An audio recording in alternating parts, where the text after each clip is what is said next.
বাংলাদেশে স্টারলিংকের আনুষ্ঠানিক যাত্রা শুরু, মাসের সর্বনিম্ন খরচ 4,200।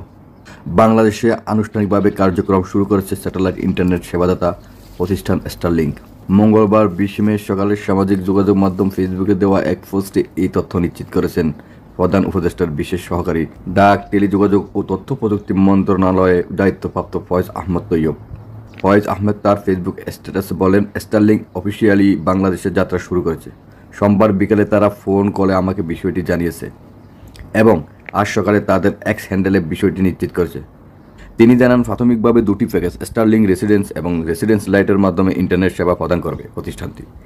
এর মধ্যে স্টারলিংক রেসিডেন্সিয়াল প্যাকেজের মাসিক খরচ ধরা হয়েছে 6,000 টাকা এবং রেসিডেন্সিয়াল লাইট প্যাকেজের মাসিক খরচ 4,200 টাকা। তবে উভয় প্যাকেজের জন্যই গ্রাহকদেরকে 47,000 টাকা এককালীন যন্ত্রপাতির খরচ বহন করতে হবে বলে জানান তিনি আরও জানান, আগ্রহী গ্রাহকরা স্টারলিংকের ওয়েবসাইটে গিয়ে অথবা নির্ধারিত প্ল্যাটফর্মের মাধ্যমে সংযোগের জন্য আজ থেকেই অর্ডার করতে পারবেন।